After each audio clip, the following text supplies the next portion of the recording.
Salam, selamat siang Bapak Ibu Saudara Jemaat yang dikasihi dalam nama Tuhan Yesus Kristus.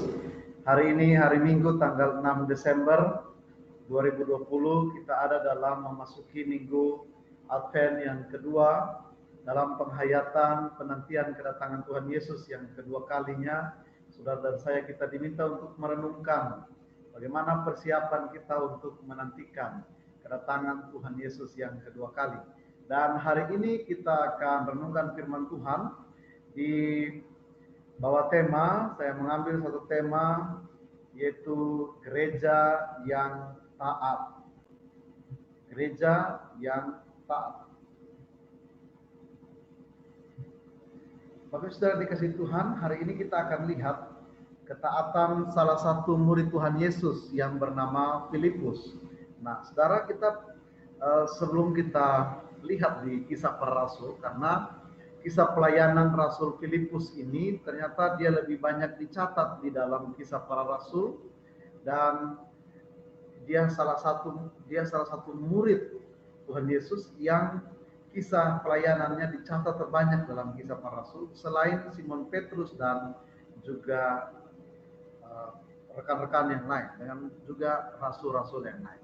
Nah, kalau kita lihat di dalam kebenaran firman Tuhan bahwa ternyata Filipus ini pernah ketika dia diperhadapkan dengan satu peristiwa penting yang mana Tuhan Yesus bersama dengan murid-muridnya, mereka dalam satu peristiwa Yesus memberi makan 5.000 orang. Banyak orang yang berbondong-bondong mengikut Tuhan Yesus. Kemudian mereka melihat bahwa mereka tidak punya makanan apa-apa untuk memberi makan orang-orang yang mengikuti Yesus itu berbondong-bondong, banyak jumlahnya. Nah, kemudian Filipus yang bertanya kepada Yesus, kita tidak punya apa-apa, sekalipun kita hanya punya makanan sedikit. Mau bagi kepada begitu banyak orang, pasti tidak akan cukup, sekalipun orang-orang itu akan diberikan sepotong-sepotong.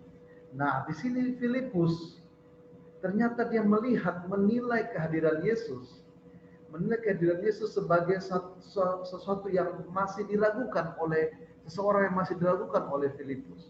Apakah dia meragukan ketika Yesus menyatakan peristiwa-peristiwa penting, ketika dia mengubah air menjadi anggur, dia membagikan orang mati, dan di situ Filipus dia mungkin masih belum paham benar siapa orang yang ada di depannya, di hadapannya, sehingga Yesus katakan bahwa kamu punya apa? Ya kan? Kamu punya apa yang kamu punya? Kamu harus memberi mereka makan. Nah, saudara dikasih Tuhan, di saat itulah Yesus ingin melihat ketaatan, menguji ketaatan dan menguji iman dari seorang rasul, seorang muridnya, yaitu yang bernama Filipus. Nah, setelah itu ketika Yesus mendoakan 5 roti dan 2 ikan, apa yang terjadi? Masih ada sisa 12 bakul. Disitulah banyak orang mengakui Yesus sebagai Tuhan. Yesus diakui bahwa dia benar-benar seseorang yang diutus oleh Allah. Nah, saudara yang dikasih Tuhan, bagaimana kisah pelayanan Filipus setelah Tuhan Yesus naik ke surga? Dicatat dalam kisah para rasul pasal 8 ayat 26 sampai ayat 27, dikatakan begini. Kemudian berkatalah seorang malaikat Tuhan kepada Filipus, katanya, bangunlah dan berangkatlah ke sebelah selatan menurut jalan yang turun dari Yerusalem ke Gaza. Jalan itu jalan yang sunyi. Lalu berangkatlah Filipus. Adalah seorang Ethiopia, seorang sida-sida, pembesar dan kepala perbendaharaan Sri Kandake, yaitu ratu negeri Ethiopia yang pergi ke Yerusalem untuk beribadah. Nah, saudara dikasih Tuhan, setelah Yesus naik ke surga, kitab kisah para rasul pasal 8 mencatat bagaimana Filipus menjalankan tugas pelayanannya. Nah, mula-mula Filipus memberitakan Injil di daerah Samaria.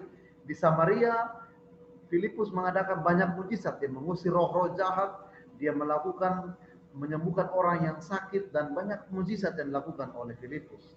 Nah, ketika terjadi kebangkitan rohani yang besar-besaran itu, ternyata malaikat Tuhan memerintahkan Filipus untuk pergi dari Samaria menuju ke satu tempat, ke Gaza.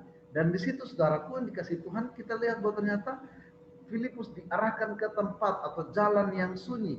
Nah, secara manusia, kita berpikir secara manusia kalau Filipus itu bukan seseorang yang diurapi oleh Tuhan, bukan seseorang yang diperlengkapi dengan Roh Kudus, maka bisa saja Filipus berkata bahwa di Samaria sedang terjadi kebangunan rohani besar-besaran karena Filipus memberitakan kebenaran firman Tuhan di Samaria.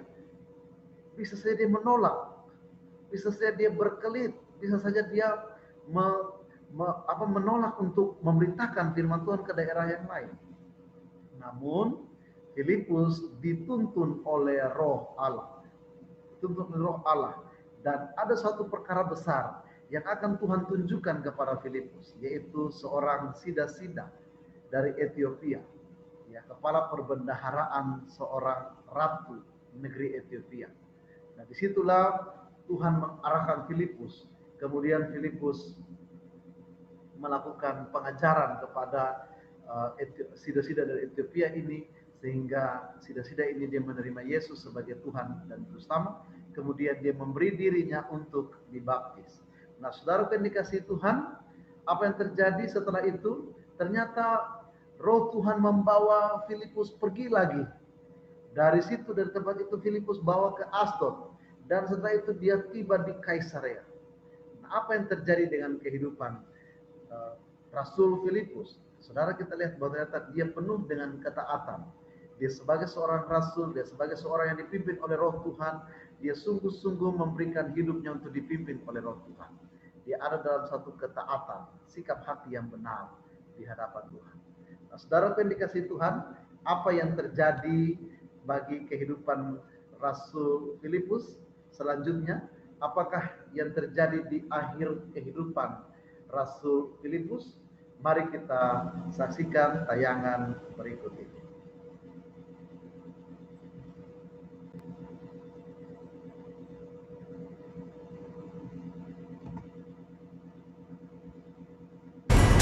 Kisah salah satu murid Yesus yang satu ini yang paling banyak disebut di Alkitab, khususnya di Injil Yohanes. Filipus berasal dari Betsaida, kota kelahiran Andreas dan Petrus.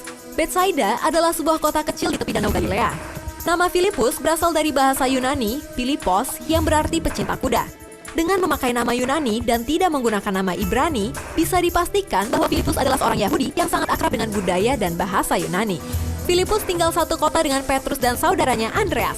Karena itu, kemungkinan besar Filipus sudah saling kenal dengan Petrus dan Andreas sebelum mereka sama-sama menjadi murid Tuhan Yesus. Walaupun tidak diceritakan mengenai latar belakang pekerjaan Filipus, tetapi ada kemungkinan ia seorang nelayan, mengingat Betsaida terletak di pinggiran Danau Galilea, dan juga karena Petrus dan Andreas yang satu kota dengannya merupakan nelayan di daerah itu. Lalu bagaimana kisah Filipus bisa menjadi salah satu murid Yesus? Suatu ketika, waktu Tuhan Yesus hendak berangkat ke Galilea, ia bertemu dengan Filipus. Ia pun memanggilnya menjadi muridnya. Katanya, "Ikutlah aku." Tentunya hal ini terjadi sehari setelah Tuhan Yesus memanggil Yohanes, Andreas, dan Petrus menjadi muridnya. Meskipun Alkitab tidak menjelaskan bagaimana respon Filipus terhadap panggilan Tuhan Yesus tersebut, tapi yang pasti, Filipus merespon panggilannya tersebut dengan baik. Artinya, Filipus menerima panggilan Tuhan Yesus untuk menjadi muridnya. Sebab, tidak semua orang yang dipanggil Yesus menjadi muridnya merespon secara benar. Seperti pemuda kaya yang datang kepadanya. Sebab setelah itu, Filipus kemudian bertemu dengan temannya, Nathanael, yang diperkirakan adalah orang yang sama dengan Bartolomeus, murid Yesus, dan berkata kepadanya, "Kami telah menemukan Dia yang disebut Musa dalam kitab Taurat dan oleh para nabi, yaitu Yesus, anak Yusuf dari Nazaret." Namun, sesaat setelah Filipus menceritakan pengalamannya bertemu Yesus kepada Nathanael, ternyata Nathanael memberi tanggapan yang negatif dan menghina. Mungkinkah sesuatu yang baik datang dari Nazaret? Namun Filipus tidak marah atau menegur terhadap respon Nathanael. Filipus tidak berusaha menjelaskan tentang pribadi Yesus yang dilihatnya. Reaksi Filipus terhadap prasangka buruk Nathanael adalah, "Mari dan lihatlah."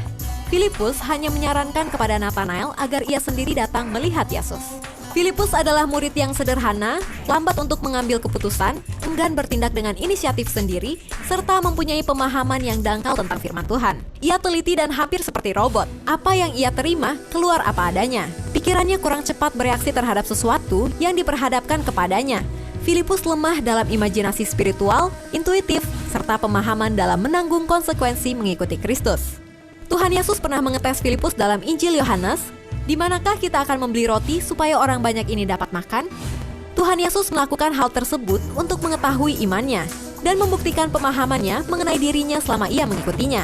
Filipus ternyata gagal dalam ujian ini karena ia memakai perhitungan dalam iman. Ia terlalu berhati-hati dengan sikapnya yang praktis, menjadi bimbang karena terlalu banyak perhitungan. Pada akhirnya, Filipus menjadi bagian rencana Tuhan Yesus mengadakan mukjizat memberi makan 5.000 orang agar ia mengerti sisi ilahi dari misi Kristus. Filipus tidak sadar orang yang bertanya adalah Tuhan yang mampu membuat mukjizat. Filipus tidak mempertimbangkan kehadiran Yesus. Apakah Filipus sudah lupa mukjizat-mukjizat yang dilakukan Yesus? Air berubah menjadi anggur, penyembuhan anak pegawai istana, dan penyembuhan di kolam Bethesda. Filipus tidak menjadikan itu sebagai pengalaman yang mungkin dapat terjadi dalam situasi butuhnya roti, makanan untuk orang-orang yang berbondong-bondong mengikuti Yesus. Filipus ternyata juga seorang pemandu yang tidak dapat memimpin. Hal itu nyata ketika ia gagal memperkenalkan orang-orang Yunani kepada Yesus. Karena mungkin ia khawatir Yesus menolak orang-orang tersebut. Karena itu, ia melimpahkan kepada Andreas. Padahal mungkin saja orang-orang Yunani tersebut datang kepadanya karena Filipus mempunyai hubungan Yunani berdasarkan namanya. Lalu bagaimana kisah selanjutnya setelah Tuhan Yesus naik ke surga? Filipus adalah salah satu murid Yesus yang karyanya paling banyak dicatat dalam kitab Kisah Para Rasul selain Petrus dan Paulus. Filipus pergi memberitakan Injil di Samaria. Di sana, ia membuat begitu banyak tanda mukjizat hingga penduduk kota dengan bulat hati menerima kabar gembira yang dibawanya. Filipus yang penuh dengan kuasa Roh Kudus mengusir banyak roh jahat yang merasuki orang-orang di situ. Ia juga menyembuhkan banyak orang lumpuh dan orang timpang sehingga semua orang besar dan kecil mengikuti dia. Setelah itu, nama Filipus kemudian tidak lagi disebutkan dalam kitab Kisah Para Rasul. Lukas sang penulis kitab lebih memfokuskan tulisannya pada kisah dan karya dari Petrus dan Paulus. Menurut tradisi masyarakat Kristen perdana, Filipus berkarya di Syria, Pirgia, dan di sekitar Asia Kecil yang sekarang dikenal sebagai Turki. Lalu bagaimana akhir hidup dan kisah kematian Filipus? Dalam pelayanannya tersebut, ia mati syahid. Filipus martir tepat setelah 10 tahun kematian Yakobus pada tahun 54 Masehi. Filipus dikatakan telah dihukum cambuk dan dilemparkan ke dalam penjara serta kemudian disalibkan di Hierapolis di Pirgia yang sekarang adalah wilayah Turki.